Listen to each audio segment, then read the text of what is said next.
Good morning friends. Radhe Radhe. मैं आराधना स्वागत करती हूँ अपनी वीडियो में।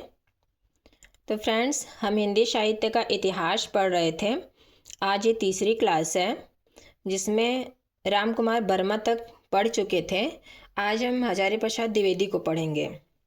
ओके फ्रेंड्स, तो स्टार्ट करते हैं। हजारी प्रसाद द्विवेदी, इन्होंने इतिहास लेखन में सांस्कृतिक सामाजिक पद्धति का सहारा लिया। इनकी रचनाएं हैं हिंदी साहित्य की भूमिका 1940 ईस्वी में, हिंदी साहित्य उद्भव और विकास 1952 ईस्वी में, हिंदी साहित्य का आदिकाल 1952 ईस्वी में, रचना काल पूछे तो 1952 में, और इसका प्रकाशन 1953 में हुआ। इन्होंने शुक्ल जी के वीरगाथा काल को आदिकाल कहा है। इन्होंने अब्दुल रहमान को हिंदी का प्रथम कवि माना है। इन्होंने भक्ति आंदोलन को भारतीय सांस्कृतिक चेतना के विकास का परिणाम कहा है। हजारी प्रसाद द्विवेदी ने आदिकाल को अत्यधिक व्याघातों और विरोधों का युग कहा है। आचार्य विश्वनाथ प्रसाद मिश्र, इनकी रचना है हिंदी साहित्य का अतीत, 2 खंड में है। भाग भी बोल सकते हैं फ्रेंड्स।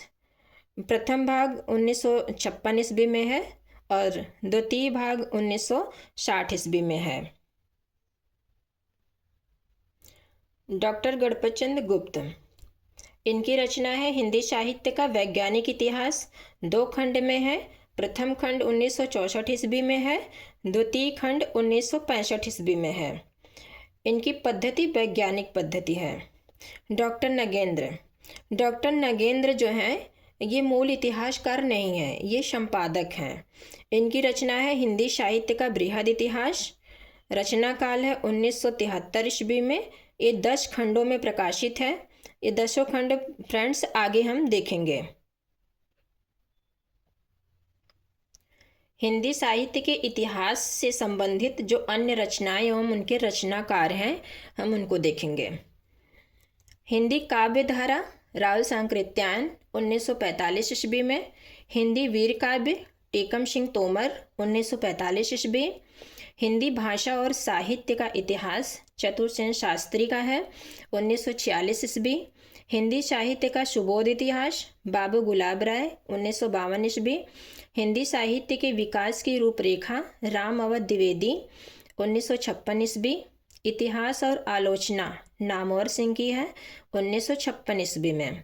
हिंदी साहित्य का अतीत 2 भाग हैं इसके। विश्वनाथ प्रसाद मिश्र का ये ग्रंथ है 1959 ईस्वी में। हिंदी का इतिहास दर्शन नलिन विलोचन शर्मा 1960 ईस्वी। हिंदी साहित्यानुशीलन सत्यकाम वर्मा 1962 ईस्वी। आधुनिक साहित्य की प्रवृत्तियाँ नामवर सिंह 1962 ईस्वी।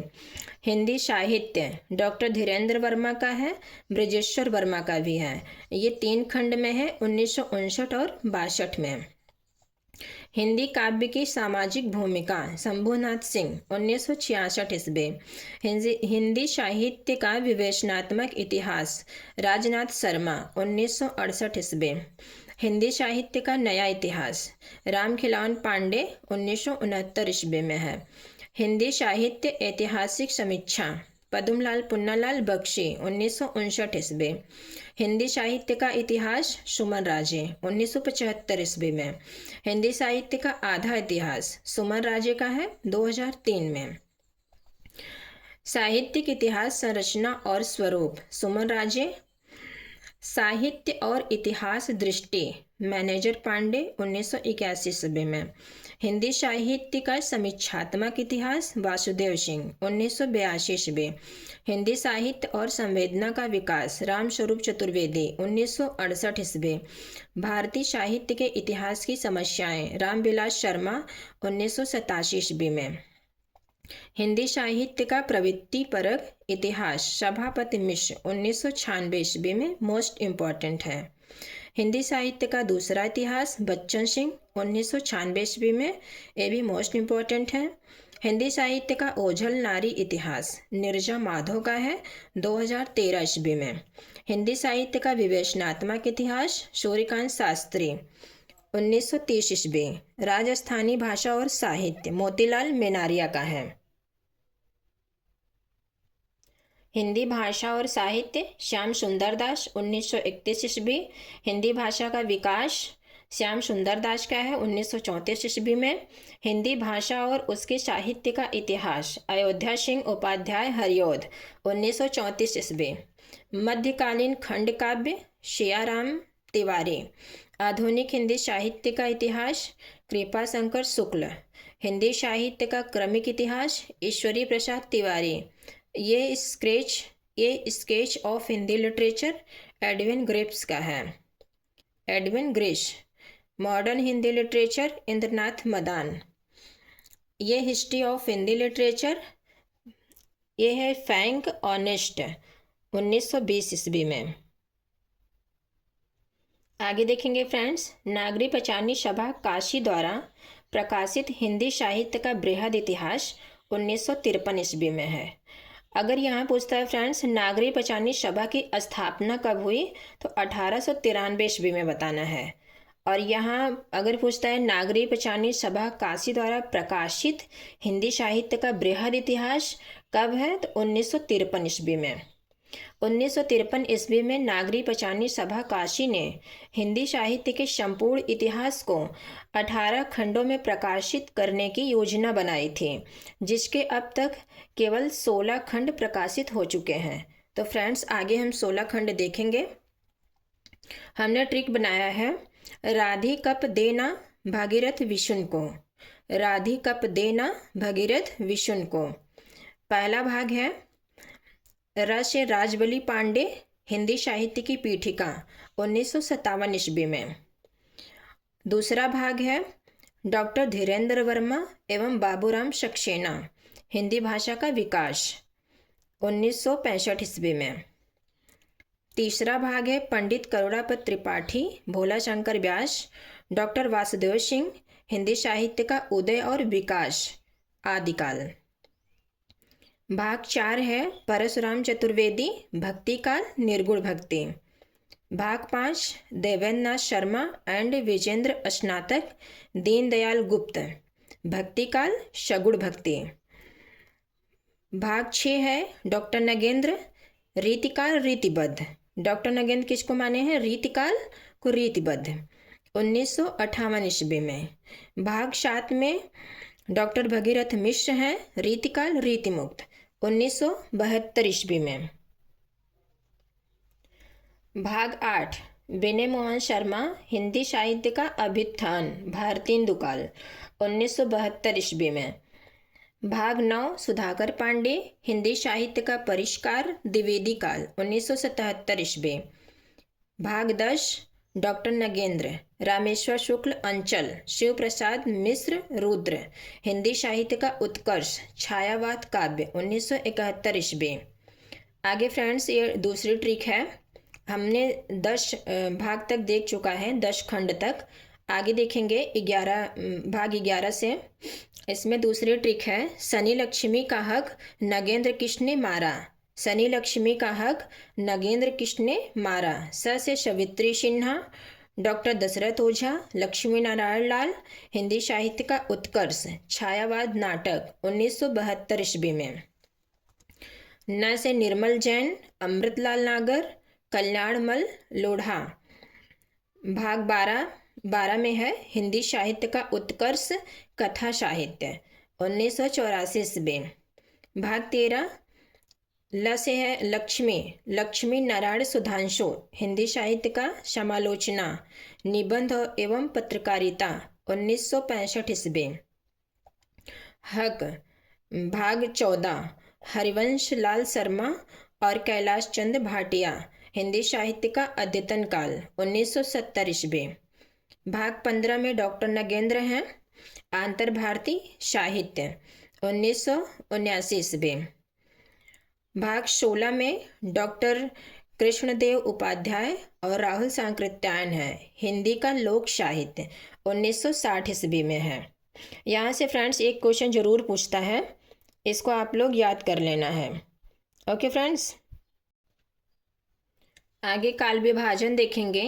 जॉर्ज अब्राहम ग्रियर्सन का काल विभाजन ट्रिक है चाप जायसी बे मुगल तुलसी रे तुलसी 18 कंपनी में। जॉर्ज अब्राहम ग्रियर्सन ने अपने काल विभाजन को कुल 12 भागों में बांटा है, लेकिन 11 भाग इसके प्रकाशित हैं। 12वां भाग जो है वो विविध है। तो फ्रेंड्स यहाँ 11 भाग देखेंगे ट्रिक के माध्यम से। ट्रिक है चाप जायसी बे मुगल तुलसी रे तुलसी 18 कंपनी में। जैसे चारण काल 1700 से 1300 ईस्वी। पश्य 15वीं शताब्दी का धार्मिक पुनर्जागरण। जायसी की प्रेम कविता। बस ब्रज का कृष्ण भक्ति संप्रदाय। इसका समय है 1500 से 1600 ईस्वी। फिर मुगल दरबार तुलसीदास रीति काव्य 1580 से 1692 ईस्वी। तुलसी के अन्य परवर्ती 1600 से 1700 ईस्वी। 18वीं शताब्दी कंपनी के शासन में हिंदुस्तान 1800 से 1857 ईस्वी। महारानी विक्टोरिया के शासन में हिंदुस्तान। ये इसके 11 भाग हैं। आगे देखेंगे मिश्र बंधु का काल विभाजन। मिश्र बंधुओं द्वारा किया गया काल विभाजन 5 युगों में इन्होंने बांटा है। मोस्ट इम्पॉर्टेंट है आरंभिक काल। इन्होंने आदिकाल को क्या कहा? आरंभिक काल। आरंभिक काल का समय है विक्रमी संवत 700 से 1444। माध्यमिक काल विक्रमी संवत 1445 से 1680। अलंकृत काल विक्रमी संवत में है 1681 से 1889। परिवर्तन काल 1890 से 1925 है। फिर इधर वर्तमान काल है विक्रमी संवत 1926 से लगातार। तो यहाँ देखेंगे फ्रेंड्स, आरंभिक काल को इन्होंने 2 भागों में बांटा है, पूर्वारंभिक काल, उत्तरारंभिक काल।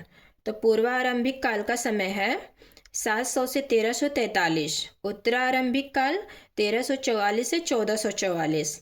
फिर माध्यमिक काल को 2 भागों में बांटा है, पूर्व माध्यमिक काल और प्रौढ़ माध्यमिक काल। पूर्व माध्यमिक काल का समय है विक्रमी संवत 1945 से 1560 और प्रौढ़ माध्यमिक काल का समय है विक्रमी संवत 1561 से 1680। फिर अलंकृत काल को 2 भागों में बांटा है, पूर्व अलंकृत काल और उत्तर अलंकृत काल। पूर्व अलंकृत काल का समय है इन्होंने माना है 1681 से 1790 विक्रमी संवत में है फ्रेंड्स। उत्तर अलंकृत काल, उत्तर अलंकृत काल का समय विक्रमी संवत 1791 से 1889। परिवर्तन काल 1890 से 1925। वर्तमान काल विक्रमी संवत 1926 से लगातार। आचार्य रामचंद्र शुक्ल का काल विभाजन देखेंगे। मोस्ट इम्पॉर्टेंट है। आचार्य रामचंद्र शुक्ल ने अपने काल विभाजन को 4 युगों में बांटा है। इन्होंने आदिकाल को वीरगाथा काल कहा। इसका समय इन्होंने विक्रमी संवत 1050 से 1375 माना है। और पूर्व मध्य काल को भक्ति काल कहा है, विक्रमी संवत 1375 से 1700। और उत्तर मध्य काल को रीति काल कहा है, विक्रमी संवत 1700 से 1900। आधुनिक काल को गद्य काल इन्होंने कहा है, विक्रमी संवत 1900 से लगातार। फिर इन्होंने आधुनिक काल को गद्य काल कहा। इसको 3 भागों में इन्होंने बांटा है। एक है नई काव्यधारा प्रथम उत्थान भारतेंद्र युग, नई काव्यधारा द्वितीय उत्थान द्विवेदी युग, नई काव्यधारा तृतीय उत्थान छायावाद युग। नई काव्यधारा प्रथम उत्थान भारतेंद्र युग, इसका समय इन्होंने विक्रमी संवत 1925 से 1950 माना है। नई काव्यधारा द्वितीय उत्थान द्विवेदी युग, विक्रमी संवत 1950 से 1975। नई काव्यधारा तृतीय उत्थान छायावाद विक्रमी संवत 1975 से अद्यतन। फिर आगे देखेंगे रामकुमार वर्मा के काल विभाजन को। मोस्ट इम्पॉर्टेंट है। रामकुमार वर्मा द्वारा किया गया काल विभाजन 5 युगों में है। इन्होंने संधि काल, आदिकाल को क्या नाम दिया? संधि काल। विक्रमी संवत 750 से 1000 इन्होंने माना है संधि काल का समय। चारण काल विक्रमी संवत 1000 से 1375। भक्ति काल विक्रमी संवत 1375 से 1700। रीति काल रीतिकाल का समय इन्होंने माना है विक्रमी संवत 1700 से 1900। आधुनिक काल का समय विक्रमी संवत 1900 से अद्यतन। हजारी प्रसाद द्विवेदी, इनका काल विभाजन इन्होंने 4 युगों में बांटा है। इन्होंने आदिकाल का समय 1000 से 1400 ईस्वी माना है। यहाँ से फ्रेंड्स बहुत पूछता है, तो ध्यान देना है, इन्होंने ईस्वी में माना है, विक्रमी संवत में नहीं। हजारी प्रसाद द्विवेदी ने आदिकाल का समय 1000 से 1400 ईस्वी माना है। पूर्व मध्यकाल 1400 से 1700 ईस्वी, उत्तर मध्यकाल 1700 से 1900 ईस्वी, आधुनिक काल 1900 से 1925 ईस्वी। डॉक्टर गणपत चंद्र गुप्त मोस्ट इम्पॉर्टेंट हैं। इन्होंने आदिकाल को आरंभिक काल कहा है। इसका समय 1184 से 1350 ईस्वी में माना है। इन्होंने भी फ्रेंड्स ईस्वी में माना है, विक्रमी संवत में नहीं। प्रारंभिक काल का समय 1184 से 1350 ईस्वी, मध्यकाल 1350 से 1857 ईस्वी। इन्होंने मध्यकाल को 2 भागों में बांटा है, पूर्व मध्यकाल, उत्तर मध्यकाल। पूर्व मध्यकाल का समय 1350 से 1500 ईस्वी, उत्तर मध्यकाल का समय 1500 से 1857 ईस्वी माना है। आधुनिक काल 1857 से 1965 ईस्वी। आगे देखेंगे फ्रेंड्स, आचार्य विश्वनाथ प्रसाद मिश्र द्वारा किया गया काल विभाजन। आदिकाल, इन्होंने आदिकाल का समय विक्रमी संवत 1000 से 1400 में माना है। जो हजारी प्रसाद द्विवेदी हैं, उन्होंने अपने आदिकाल का समय ईस्वी में माना है। समय यही है 1000 से 1400, लेकिन उन्होंने ईस्वी में माना है, और विश्वनाथ प्रसाद मिश्र ने विक्रमी संवत में माना है। पूर्व मध्यकाल या भक्ति काल विक्रमी संवत 1400 से 1700। उत्तर मध्यकाल श्रृंगार काल विक्रमी संवत 1700 से 1900। आधुनिक काल गद्य काल, इन्होंने आधुनिक काल को क्या कहा, गद्य काल, विक्रमी संवत 1900 से लगातार। डॉक्टर नगेंद्र द्वारा किया गया काल विभाजन।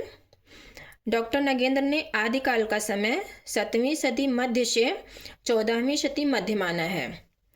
और भक्ति काल का समय बहुत पूछता है फ्रेंड्स, यहाँ से भक्ति काल का समय 14वीं सदी मध्य से 17वीं सदी मध्य माना है। रीतिकाल का समय 17वीं सदी मध्य से 19वीं सदी मध्य। आधुनिक काल 19वीं सदी मध्य से लगातार। फिर इन्होंने आधुनिक काल को 4 युगों में बांटा है, 4 काल में बांटा है। भारतेंदु काल, पुनर्जागरण काल, भारतेंदु काल या पुनर्जागरण काल, इसका समय 1857 से 1900 ईस्वी। द्विवेदी काल, जागरण सुधार काल, द्विवेदी काल को जागरण सुधार काल कहा है, 1900 से 1918 ईस्वी। छायावाद 1918 से 1938। छायावादोत्तर 1938 से लगातार। फिर छायावादोत्तर को 2 भागों में बांटा है, एक प्रगति प्रयोग काल, दूसरा नवलेखन काल। प्रगति प्रयोग काल 1938 से 1953 ईस्वी, नवलेखन काल 1953 से अद्यतन। आगे देखेंगे फ्रेंड्स, हिंदी का प्रथम कवि और आलोचकों की दृष्टि में हिंदी का प्रथम कवि किसको माना है। जैसे शिव सिंह सेंगर के अनुसार, शिव सिंह सेंगर ने हिंदी का प्रथम कवि पुष्य या पुंड को माना है। आचार्य रामचंद्र शुक्ल ने हिंदी का प्रथम कवि मुंज या भोज को माना है। चंद्रधर शर्मा गुलेरी ने हिंदी का प्रथम कवि मुंज को माना है। यहाँ ध्यान देना है फ्रेंड्स, आचार्य रामचंद्र शुक्ल मुंज या भोज, और गुलेरी को पूछे तो मुंज बताना है। आचार्य हजारी प्रसाद द्विवेदी हिंदी का प्रथम कवि अब्दुल रहमान या अध्यमाड़ को माना है। रामकुमार वर्मा ने हिंदी का प्रथम कवि स्वयंभू को माना है। गणपत चंद्र गुप्त ने हिंदी का प्रथम कवि शालिभद्र सूरी को माना है। डॉक्टर बच्चन सिंह ने हिंदी का प्रथम कवि विद्यापति को माना है। माता प्रसाद गुप्त एवं जयदेव सिंह ने हिंदी का प्रथम कवि गोरखनाथ को माना है। और राहुल सांकृत्यायन एवं नगेंद्र ने हिंदी का प्रथम कवि शराफा को माना है, और यही सर्वमान्य मत है। आगे टिप्पणी देखेंगे, मिश्र बंधुओं ने गोरखनाथ को हिंदी का प्रथम कवि न मानकर हिंदी का प्रथम गद्यकार माना है, यानी गद्य लेखक। ये पूछ सकता है फ्रेंड्स, मोस्ट इम्पॉर्टेंट है। मिश्र बंधुओं ने गोरखनाथ को हिंदी का प्रथम कवि न मानकर क्या माना है? प्रथम गद्यकार माना है। हिंदी की प्रथम रचना क्या है? श्रावकाचार 933 ईस्वी। इसके रचनाकार जैनाचार्य देवसेन हैं। जो श्रावकाचार है इसमें 250 दोहा छंद और श्रावक एवं गृहस्थ धर्मों का वर्णन किया गया है। इसका कथन है, डॉक्टर नगेंद्र का कथन है, मोस्ट इम्पॉर्टेंट कथन है फ्रेंड्स, यदि एक ग्रंथ के रूप में हिंदी की प्रथम रचना को निर्धारित करना हो तो सरापाद आदि सिद्धों की मुक्तक कविताओं के पश्चात जैनाचार्य देवसेन कृत द्वारा रचित श्रावकाचार ग्रंथ का नाम लिया जा सकता है। एक किसका कथन है? डॉक्टर नगेंद्र का। आगे देखेंगे फ्रेंड्स, आदिकाल की समय सीमा विद्वानों की दृष्टि में मोस्ट इम्पॉर्टेंट है। आदिकाल का समय ग्रियर्सन के अनुसार, ग्रियर्सन ने आदिकाल का समय 643 से 1400 ईस्वी माना है। मिश्र बंधुओं ने आदिकाल का समय 643 से 1389 ईस्वी माना है। राहुल सांकृत्यायन ने आदिकाल का समय 760 से 1300 ईस्वी माना है। आचार्य रामचंद्र शुक्ल ने आदिकाल का समय विक्रमी संवत 1050 से 1375 माना है। यही सर्वमान्य मत है। अगर फ्रेंड्स ईस्वी में इसको हम कन्वर्ट करेंगे तो 57 माइनस कर देंगे, इसका ईस्वी में आ जाएगा 993 से 1318 ईस्वी। हजारी प्रसाद द्विवेदी आदिकाल का समय 1000 से 1400 ईस्वी माना है। डॉक्टर नगेंद्र आदिकाल का समय 7वीं शती मध्य से 14वीं शती मध्य माना है। गणपत चंद्र गुप्त आदिकाल का समय 1184 से 1350 ईस्वी माना है। डॉक्टर रामकुमार वर्मा ने आदिकाल का समय विक्रमी संवत 750 से 1375 माना है। ईस्वी सन में कन्वर्ट करेंगे तो 693 से 1318 ईस्वी होगा। आगे देखेंगे आदिकाल का नामकरण ग्रियर्सन के अनुसार। ग्रियर्सन ने आदिकाल को क्या नाम दिया? चारण काल।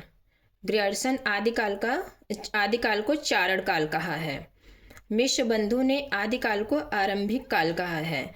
आचार्य रामचंद्र शुक्ल ने आदिकाल को वीरगाथा काल कहा है। हजारी प्रसाद द्विवेदी ने आदिकाल को आदिकाल कहा है। रामकुमार वर्मा ने आदिकाल को संधि काल एवं चारण काल कहा है। महावीर प्रसाद द्विवेदी ने आदिकाल को बीजवपन काल कहा है। राहुल सांकृत्यायन ने आदिकाल को सिद्ध सामंत काल कहा। डॉक्टर गणपत चंद्र गुप्त ने आदिकाल को प्रारंभिक काल, उन्मेष काल, शून्य काल कहा है। विश्वनाथ प्रसाद मिश्र ने आदिकाल को वीरकाल कहा है। पृथ्वीनाथ कमल कुलश्रेष्ठ इन्होंने आदिकाल को अंधकार काल कहा। रमाशंकर शुक्ल रसाल ने आदिकाल को जय काव्य काल कहा। मोहन अवस्थी एवं सुमन राजे इन्होंने आदिकाल को आधार काल कहा है। रामखिलौन पांडे एवं डॉक्टर हरीशचंद्र वर्मा आदिकाल को संक्रमण काल कहा है। शंभुनाथ सिंह आदिकाल को प्राचीन काल कहा है। वासुदेव सिंह आदिकाल को उद्भव काल कहा है। शैलेश जैदी आदिकाल को आविर्भाव काल कहा। राम प्रसाद आदिकाल को संक्रांति काल कहा। हरीश आदिकाल को उत्तर अभ्रंश काल कहा है। श्याम सुंदर दास आदिकाल को आदि युग और वीर काल कहते हैं कहा है। विजेंद्र स्नातक आदिकाल को वीर प्रशस्ति युग कहा है। चंद्रधर शर्मा गुलेरी डॉक्टर धीरेन्द्र वर्मा आदिकाल को अपभ्रंश काल कहा। टिप्पणी है फ्रेंड्स, आचार्य रामचंद्र शुक्ल ने आदिकाल को अनिर्दिष्ट लोक प्रवृत्ति का युग कहा है। हजारी प्रसाद द्विवेदी ने आदिकाल को अत्यधिक व्याघातों एवं विरोधों का युग कहा है। रामस्वरूप चतुर्वेदी ने हिंदी साहित्य का आरंभ पृथ्वीराज रासो की भाषा से मानते हैं। डॉक्टर भगीरथ मिश्र हिंदी साहित्य का आरंभ गोरखनाथ की रचनाओं से मानते हैं। आदिकाल के संबंध में विद्वानों की कथन देखेंगे, मोस्ट इम्पॉर्टेंट है। हजारी प्रसाद द्विवेदी का कथन है, आदिकाल शब्द एक भ्रामक धारणा की सृष्टि करता है कि यह काल कोई आदिम मनोभावपन्न परंपरा विनिमुक्त काव्य रूढ़ियों से अछूते साहित्य का काल है, यह ठीक नहीं, क्योंकि यह काल बहुत अधिक परंपरा प्रेमी, रूढ़िग्रस्त, सजग व सचेतन कवियों का काल रहा है। यदि इस असावधानी से सावधान रहा जाए तो आदिकाल का नामकरण सर्वाधिक उपयुक्त है।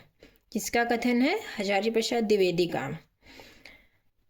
हजारी प्रसाद द्विवेदी का अगला कथन है, शायद ही भारतवर्ष के साहित्य के इतिहास में आदिकाल के समान इतने विरोधों, स्वतोव्याघातों का युग कभी आया होगा। किसका कथन है? आचार्य रामचंद्र शुक्ल का। सॉरी फ्रेंड्स, हजारी प्रसाद द्विवेदी का कथन है। आगे देखेंगे आचार्य रामचंद्र शुक्ल के कथन। वीरगाथा काल का समय महाराज भोज से लेकर हम्मीरदेव चौहान के काल के कुछ पीछे तक मानना चाहिए। आचार्य रामचंद्र शुक्ल। आदिकालीन साहित्य में वैविध्य भरपूर है, विषयों का, काव्य रूपों का, काव्य भाषा के आधार रूपों का।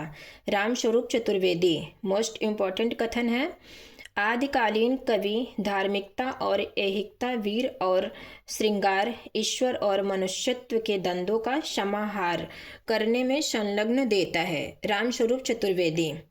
तो ओके फ्रेंड्स, आदिकाल यहाँ समाप्त हुआ। अब यहीं पे अपनी हम क्लास एंड करते हैं।